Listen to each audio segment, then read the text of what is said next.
Network Entertainment.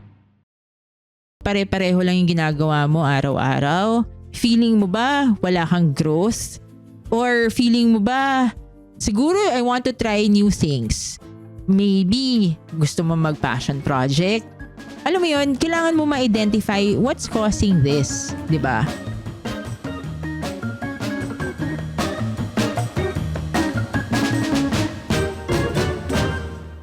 Mga Immortal, welcome to the Underpaid Podcast. I'm your host, Stanley Chi. Ito ang podcast na pro-employee para sa mga Immortal where we talk about work-related topics in a light manner na parang nagkukwentuhan lang tayo sa pantry. Kasama ko si Zardos Reyes, CRSP, ang aking co-host. So, yan.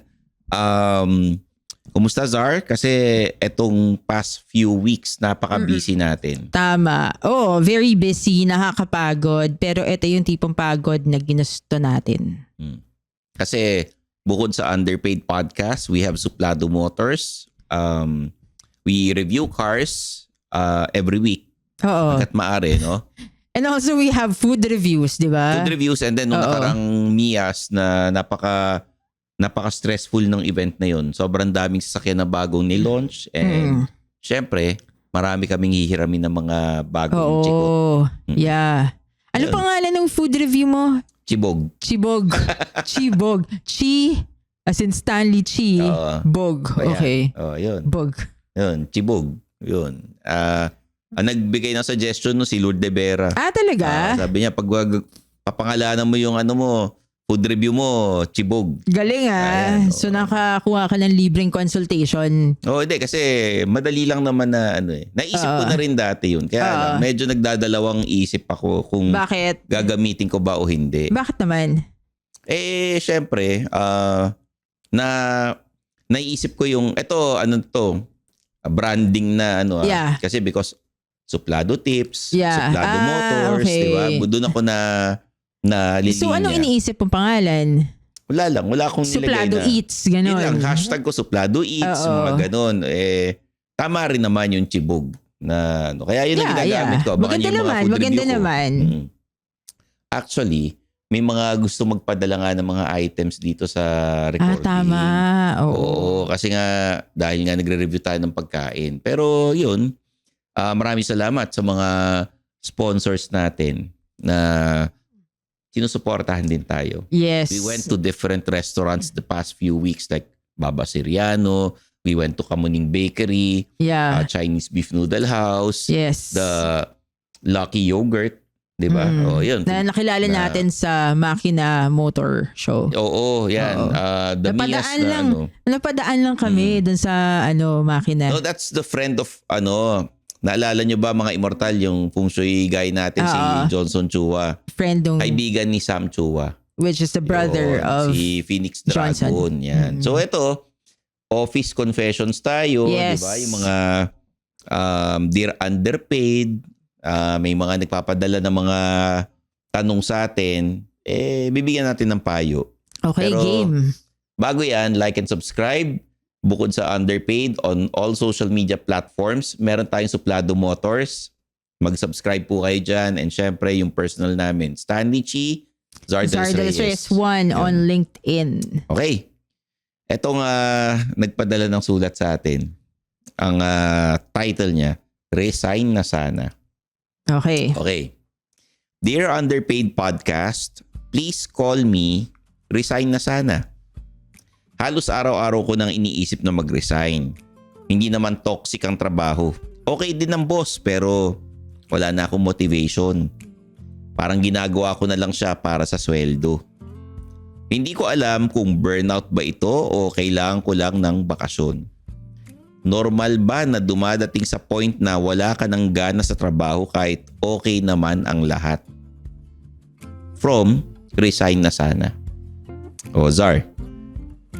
Anong masasabi mo rito sa ating Immortal na wala naman siyang problema? Okay naman, kaya lang wala siyang motivation para magtrabaho. Okay ang boss, okay ang trabaho, hindi stressful. Mukhang masaya naman siya. Diba? Kaya lang, wala siyang motivation. So, anong source ng walang motivation? Bakit walang motivation? Is it, I think lahat naman tayo dumadaan dyan sa phase na yan, di ba? Yung nawawalan ka ng gana sa trabaho. Ikaw, dumadaan ka sa ganong phase? Yung minsan gusto ko mag-resign, ayoko na dito. Dumadaan ako sa ganong phase dahil merong problema.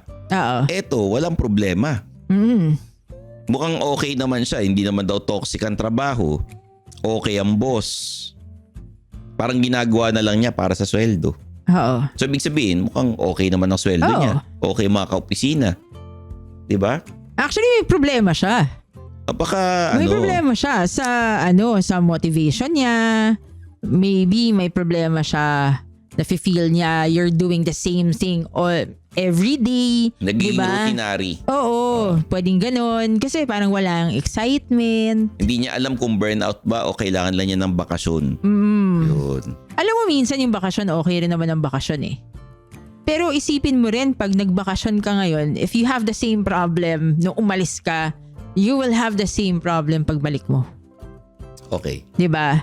Unless gusto mo lang talaga magpahinga, baka napagod ka lang. So itong suggestion ko, alamin mo muna, bakit yan ang nangyayari sa'yo? Sabi mo, wala kang motivation. Yan, bakit? Si resign na sana. Bakit diba? Bakit nawawalan ka ng motivation? Is it because feeling mo pare-pareho lang yung ginagawa mo araw-araw? Feeling mo ba wala kang growth? Or feeling mo ba, siguro I want to try new things. Maybe gusto mo mag-passion project. Alam mo yun, kailangan mo ma-identify what's causing this. Diba? Okay. Ako naman, kung ako magbibigay ng payo kay resign na sana, ayoko namang sabihing tamad ka. Ayoko sabihing tamad ka kasi yung minsan nawawalan ka ng gana sa trabaho, it's normal. Baka naman kasi routinary na yung ginagawa mo araw-araw. And after work, wala kang ginagawang anything to fulfill your to do your passion. What are you passionate about? Baka hindi talaga yung trabahong yan na yung gusto mong gawin. Sabi mo nga, ginagawa mo na lang dahil sa sweldo. Maswerte ka, resign na sana dahil mabait ang boss mo. Maayos ang trabaho, hindi stressful. And I'm sure mukhang okay naman ang mga kaopisina mo dahil hindi mo sinabi rito, no? Tsaka yung sweldo mo, I think malaki. Oo. Kasi sabi niya, hindi niya alam kung kailangan niya magbakasyon or na-burnout ba ito.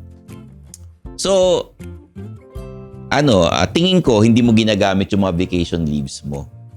Resign na sana sa ating letter sender. Gamitin mo yung vacation leaves. Kaya nga may VL tayo para gamitin. Ngayon, yung sick leave, gamitin mo yan pag totoong may sakit ka. Okay? Ngayon, sabi mo kailangan mo lang ng bakasyon. Baka kailangan mo lang magbakasyon at gumawa ng ibang bagay na yung hindi pareho sa routine na ginagawa mo araw-araw. Tsaka kailangan mo atang kailangan mo ng motivation. Subukan mong waldasin yung pera mo para pag wala ka ng pera. Waldasin talaga, oo. Iba na stress mo, wala ka ng pera. Pagka ginastos mo yung pera mo sa bakasyon, magkakaroon ka ng motivation na magtrabaho uli sa opisina para makapag-ipon at makapagbakasyon ka ulit. Kasi yun ang iniisip ko kasi mukhang anak mayaman ka eh. Mukhang wala kang problema sa buhay at yan ang hinahanap mo yung motivation eh. Oo. Para sa mga ordinaryong immortal tulad namin, hindi namin kailangan antayin yung motivation kasi kailangan namin ng pambayad ng bills, yung rent, yung cellphone na bills namin, yung mga internet.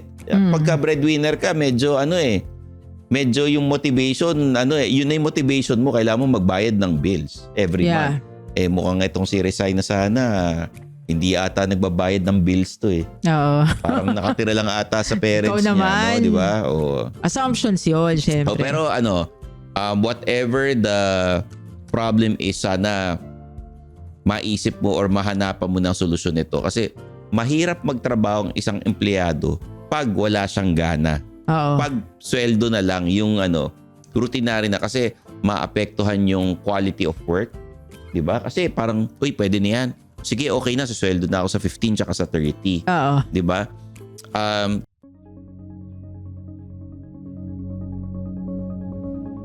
Hi, My name is RJ Ledesma. I wear many hats. I wish I had just as many heads. I'm a serial entrepreneur and I'm also an entrepreneur mentor. I'd like to invite all of you to please listen to the RJ Ledesma podcast. On my podcast, I listen to inspiring business leaders and entrepreneurs to learn more about how they think about doing business, what are their success secrets, and how we can replicate them, and more importantly, what business opportunities do they see emerging in the near future for us entrepreneurs. Listen to the RJ Ledesma podcast.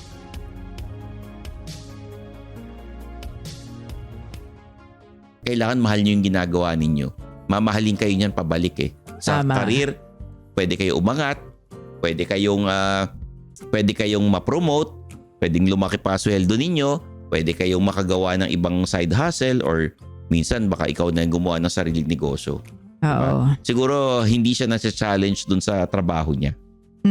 So, Ako in general, I think figure out, ikaw ba yung may problema kaya nawawalan ka ng motivation, or yung trabaho mo ang problema kaya nawawalan ka ng motivation? Kasi kapag lumabas ka doon sa trabaho mo, tapos yun rin ang nafe-feel mo, wala ka ring motivation, baka ikaw na yung may problema. So identify mo talaga.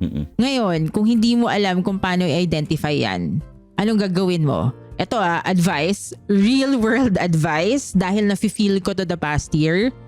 Try things. Like for example, kung try mo magbakasyon, tingnan mo, will this solve the problem?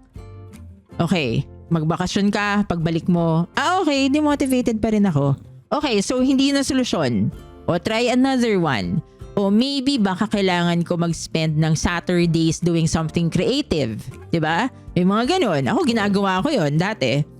Sabado. Pag Sabado, Linggo, or pag may free time Anong ginagawa mo ako. pag Sabado, Linggo dati? Ha? Anong ginagawa mo dati pag Sabado, Linggo? Mga photo marathons, 'di ba?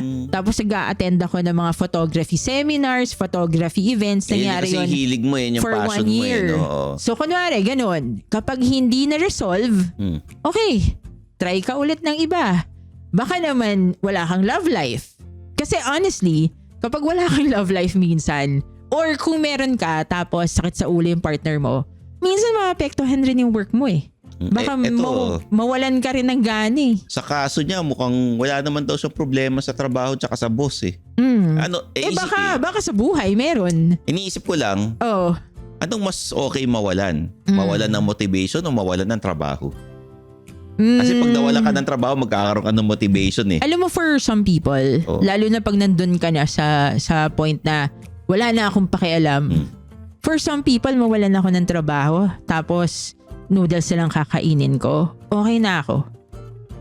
Di ba may mga ganun? Yung parang wala nang pakialam. Yung kalusugan mo naman magreklamo niyan.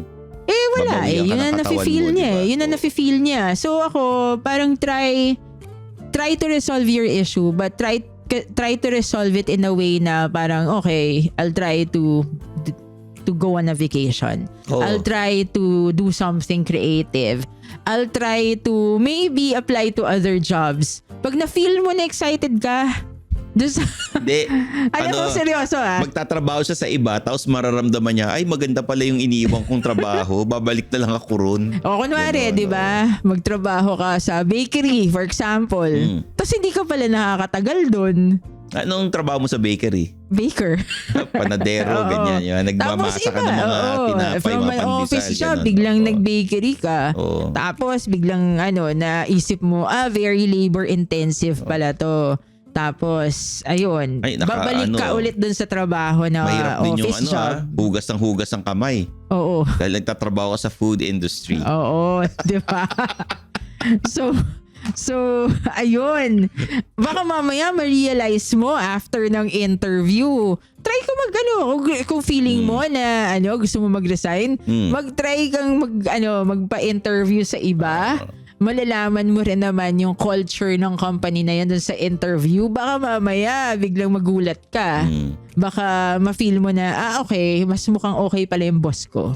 Mas mukhang okay pala kausap yung hiring manager dito sa company na to.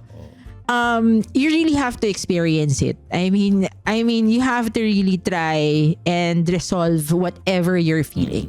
And hindi mo yan magagawa by just staying in that job and doing nothing. You need to try things. Kunyari, nag-leave siya ng 2 linggo. Oo. Tapos nag-apply lang siya sa iba, nag-observe lang siya sa mga kaibigan niya, nagtatrabaho sa opisina. Tapos magkukwento, alam mo yung boss ko ganito micromanager, tapos yung sweldo namin di okay. Mga opisina ko, salbahe. Tapos marirealize niya, babalik na ako sa office. Oo, Ganun, baka mamaya bumalik yung motivation mo Yung because motivation niya, naririnig ganyan, mo yung parang stories ng okay iba. Pala, ganyan, di ba? Oo. So, maraming salamat sa pinadala mong question, resign na sana. Pero, I think magagawa niya ng paraan yan. Sa sarili niya. Kailangan mo lang talaga i-figure out what's causing the demotivation. Pwede rin motivation din yung titignan mo yung Meralco bills, yung cellphone bills, yung mga bayarin. Yun, mamomotivate, ay kailangan ka agad magtrabaho, wala ba bang racket dito na iba? Oo. Yun, feeling ko magagawa ng paraan yan. Bigla ka mamomotivate, gusto mong magtrabaho para kumita ng pera. Mag-absent ka, walang sweldo. Oo, ganyan. Kasi mag-leave ka without pay. Yan yung mga problema ng mga mayayaman Walang motivation kasi Alam mo, hindi naman. dahil kailangan ata ng bakasyon. Ganyan. Alam mo, kahit malaki sweldo ko, for example, nade-demotivate rin ako. Pero ang sinasabi ko, yung mga rich kids na hindi kailangan magtrabaho. Ganon. Minsan, nawawalan sila motivation. Hindi naman tayo sure kung ano yung background niya. So, whatever. Pero lahat naman, rich or poor, nawawalan rin ng motivation. Huwag mo sabihin, Stanley, hindi ka nade-demotivate. Nade-demotivate ako pagka may problema dun sa workplace. Pero kung maganda workplace, talagang masaya ako sa ganyan. Ano rason yan, di ba? Kasi you can live in a perfect world and for you, nothing is perfect pa rin. Ayun, parang Lego, ganyan, Lego. The Lego movie. Ganun ba Everything is awesome, ganyan. Oo, ganyan. Kakantahan kayo lahat, di ba? Pare-pareho yung dance move nyo. Pero sa totoo lang, hindi ka pa rin satisfied, hindi ka pa rin masaya. You can live in a perfect world, you can have everything, pero hindi ka pa rin masaya, hindi ka pa rin motivated. Kahit mayaman siya, for example, kung nafe-feel niya na, okay, parang may kulang sa buhay ko, may kulang pa rin sa buhay niya. Magdasal-dasal ka kasi. Oo. Hindi ka nagdadasal Oo. Uy, alam mo ba, nagdasal ako sa Padre Pio ng, every weekday, nagsisimba ako. Oo. Kasi nga, i-figure out ko kung ano makaka-resolve ng demotivation ko or yung sadness ko, di ba? Nagtatry ako. So, nakatulong naman. Nakatulong naman actually. Na-motivate ka? Nawala yung, siguro ang masasabi ko, parang nawala yung anxiety ko ng konti. Pumunta ka ron para mawala yung sadness mo at ma-motivate ka. Oo. Tapos, nagpunta ka ron sa Padre Pio na wala yung anxiety mo. Oo. So, parang, Anxiety ko about all the things that I'm thinking about. So yun, baka ikaw resign na sana, marami ka lang iniisip. Kailangan ma-resolve mo to at doon lang sa'yo sa career. Maraming salamat at sa mga listeners natin dyan, mga immortal, na mga gustong magpadala ng messages sa amin. Online naman kami lagi sa Facebook, Instagram, YouTube, TikTok. Hanapin nyo kami. Okay? Kahit sa LinkedIn pa yan. So there you have it, guys. Syempre, alam niyo naman ang Underpaid Podcast, meron tayo every Mondays and Thursdays sa The Pod Network Entertainment. Kung gusto niyo mapanood yung video podcast, nasa YouTube channel tayo ng PTN. Nalaman ko nga na mas marami yatang taong nakikinig ng audio. Okay. Sa Spotify. O yun. So, ibig sabihin pag kumanta ka dito, Stanley, well, makikinig ba sila? Kumanta ko dun sa isang Alam mo video, ba? binura ni Zar kasi Share ko lang, nagdadrive siya, sayang. Kumanta siya sa Sayang. isang video namin sa Suplado Motors, driving video. Okay naman yung kanta, pero yung Binura ko, hindi ko na pinost. hindi niya pinost kasi may Pakikanta pinayo kasi ako sa kanya. Okay, pakikanta nga. Ipopost ko na lang Hindi, online. kantahin mo now. Hindi ko pwedeng i-post dahil baka hindi ma-publish ng Spotify dahil yung mga kanta, di ba? Medyo Doon ka worried? Hindi, Wala ka doon naman sa tono Ay, nasa tono ko. Sige nga. Oo, nasa tono Sige ko. nga. So there you have Kantahin it. mo. For Zar de los Reyes, I'm your host Stanley Chi and this is The Underpaid Podcast.